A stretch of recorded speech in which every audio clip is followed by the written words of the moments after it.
You need to understand how high the stakes are before we dig into the offensive line circus. This Sunday night feels like a win-or-go-home game for the Chiefs. With the team hovering near the playoff bubble, a victory pushes them into legitimate contention. A loss drops their chances dramatically. The immediate headlines are straightforward but alarming. Josh Simmons is on injured reserve after wrist surgery, and two other starters, Trey Smith and Jawan Taylor, showed up on the report with limited or no practice reps this week. That combination leaves the Chiefs dangerously thin at tackle right before a matchup with one of the league's top pass rush units in Houston. On the roster front, the team promoted Esa Pell from the practice squad and added an offensive tackle off waivers. The coach speak suggested they like his scheme familiarity. Moves that matter more as insurance than as guaranteed Week 1 solutions. What turned a lot of heads, and why fans are confused, is Andy Reid's comment about who would slide where if Jawan can't go. Jalen Moore shifting to right tackle, while Wani Morris would protect the blind side. That's counterintuitive given Moore's left side experience and the blind side premium when you've got Patrick Mahomes under center. So right up front, you've got three realities colliding: a must-win game, a suddenly banged-up O-line, and an unconventional tackle plan from the staff. Quick question for the video. Do you trust the coaching staff to protect Mahomes this week? Tell me trust or no way in the comments, hit like, and make sure you subscribe. Help us reach 6,000 subscribers so we can keep bringing this kind of breakdown. Now let's peel this apart and look at the actual pieces that make this so messy. First, the most concrete move. Josh Simmons landing on injured reserve after wrist surgery. That's not a guess. That's a roster reality that immediately creates a hole at left tackle.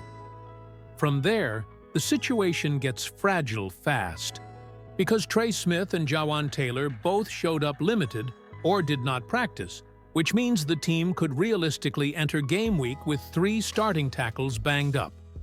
That forces the staff into a series of domino decisions about who slides where and who simply steps in. The Chiefs promoted Esa Pell to the active roster and added an offensive tackle off waivers. Moves that buy depth but do not automatically replace the cohesion you lose when multiple starters are unavailable. Here's the practical reshuffle the team talked about and why it's controversial. The coaching staff indicated Jalen Moore would play, but they would flip him to the right side and insert Wani Morris on the left to protect Mahomes' blind side if Jawan can't go. On paper, that can make sense if the staff truly believes Moore projects better long-term to the right tackle role, or if they think Wani's skill set somehow matches what they want on the left for this week. In practice, though, it's confounding, because Jalen's college and NFL snaps are weighted heavily to the left. He was acquired as a left-side backup and has the left tackle experience the blind side typically demands. Wani, by contrast, struggled at left tackle in several appearances last season and even drew visible frustration from Mahomes in-game. That's not nothing when protecting the franchise quarterback's blind side. Why might coaches still prefer the swap? There are 2 plausible, non-sinister reasons. 1.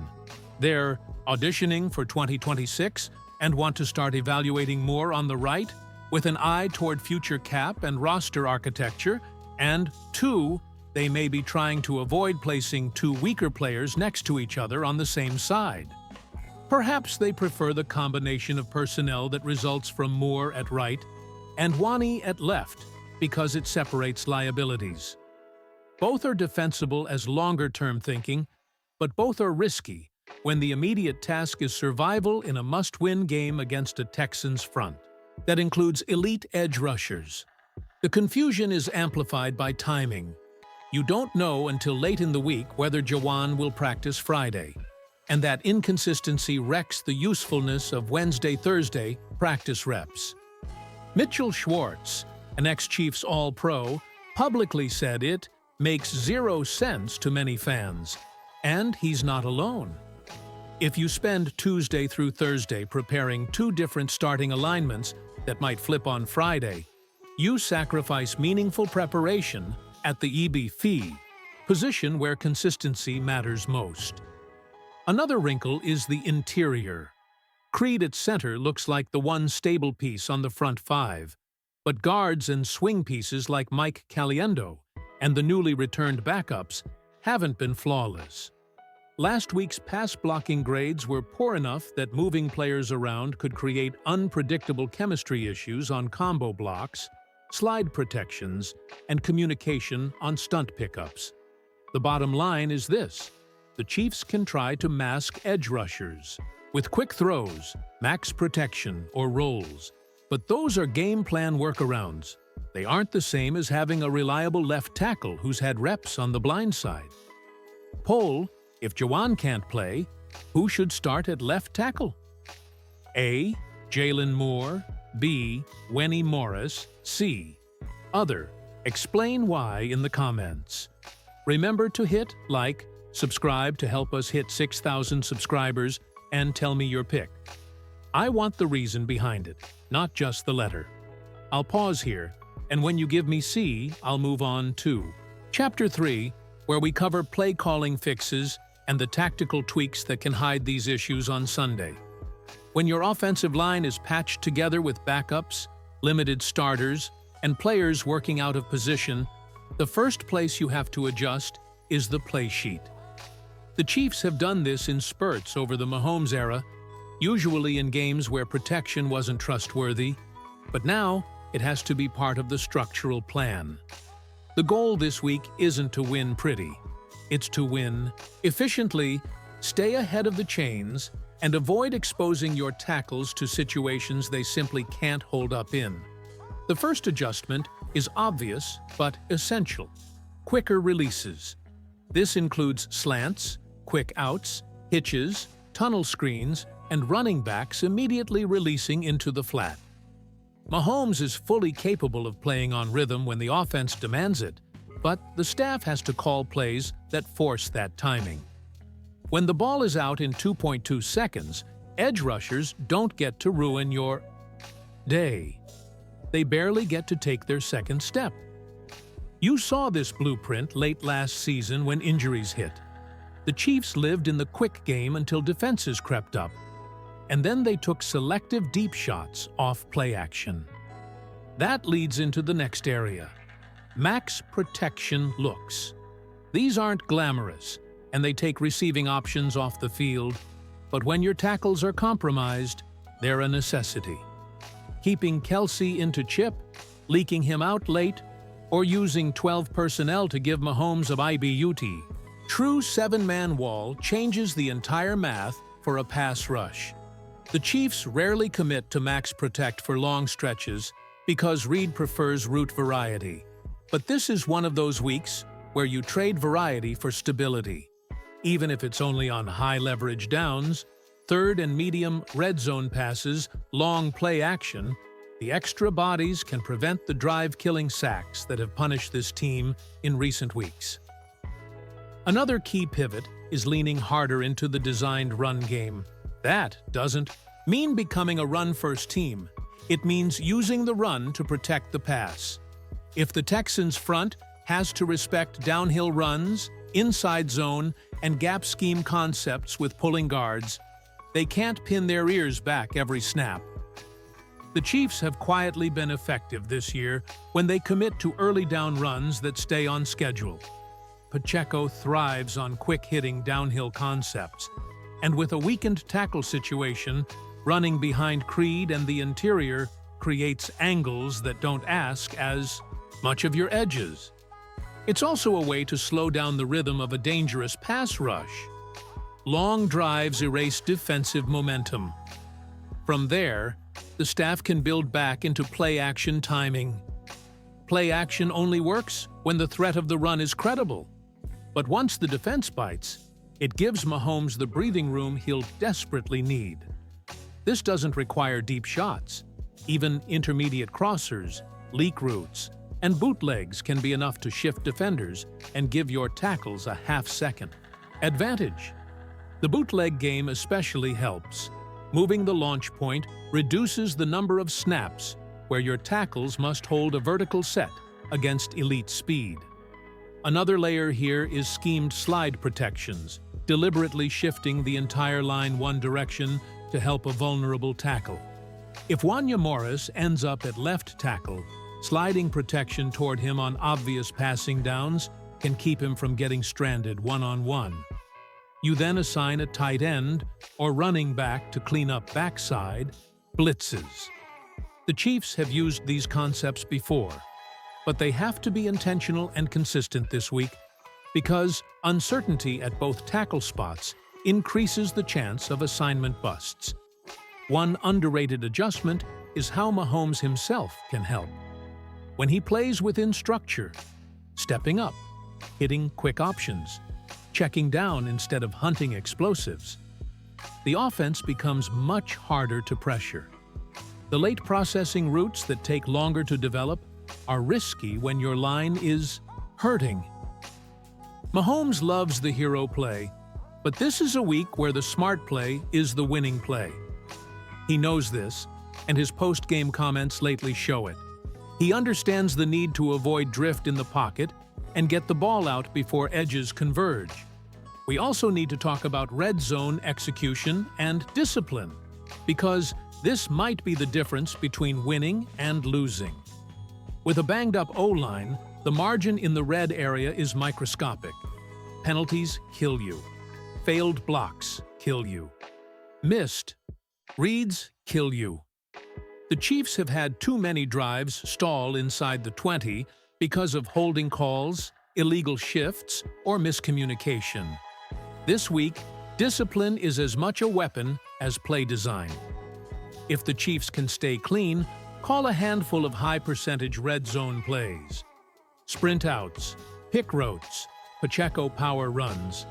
They can punch in touchdowns instead of field goals. Yes, no vote time. Would you like Andy Reid to be more aggressive on fourth down this week? Yes or no? Drop your vote in the ED comments.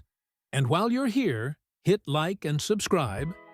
It helps the channel push toward 6,000 subscribers, and it keeps these deep dive breakdowns coming your way. A win this week does more than calm the noise. It reshapes the playoff math. Right now, the AFC wildcard race is a logjam, and every model agrees on one thing. Kansas City controls its path, but only barely. Beat Houston, and the Chiefs gain a full game cushion, plus every major tiebreaker scenario stays favorable. Lose, and the probability cliff is steep. You fall behind multiple teams, lose head-to-head positioning, and suddenly need help from games you can't control. That's why this matchup, even with the injuries, is effectively a swing game for January football. The remaining schedule adds even more pressure. After Houston, Kansas City faces a brutal but advantageous stretch. 3 tough home games: Broncos, Chargers, and Texans again, with road trips to Tennessee and Las Vegas mixed in. Arrowhead matters here, in a way analytics can't fully capture. The Chiefs' defense communicates better at home. Mahomes historically protects the ball better in that building, and the offensive line generally jumps earlier into its cadence rhythm when the crowd locks in. When your protection is vulnerable, those advantages matter. That's why stealing this win before you hit the home stretch is so critical. It sets up a scenario where going 3-2 down the stretch gets you in the postseason with breathing room. Now, we have to talk about the elephant in the room, the coaching decision regarding the tackle swap. With Juwan Taylor hurt, with Jalen Moore coming off good reps on the left side, with Wanya Morris struggling at left tackle last season, is this move defensible? The honest answer is this: it's a defensible short-term patch, but it's undeniably a gamble. The staff clearly sees long-term value in evaluating Moore on the right side. and they may prefer splitting liabilities instead of stacking them. But this is the kind of decision that only looks smart in hindsight if the offense survives. If Mahomes takes big hits, if blindside pressure derails drives, if the run game never stabilizes because the edges keep collapsing, then fans will rightly question why the team didn't place the more experienced left side player on the blind side. I'll say it plainly. This is the coaching staff betting on their ability to scheme around their own lineup choices.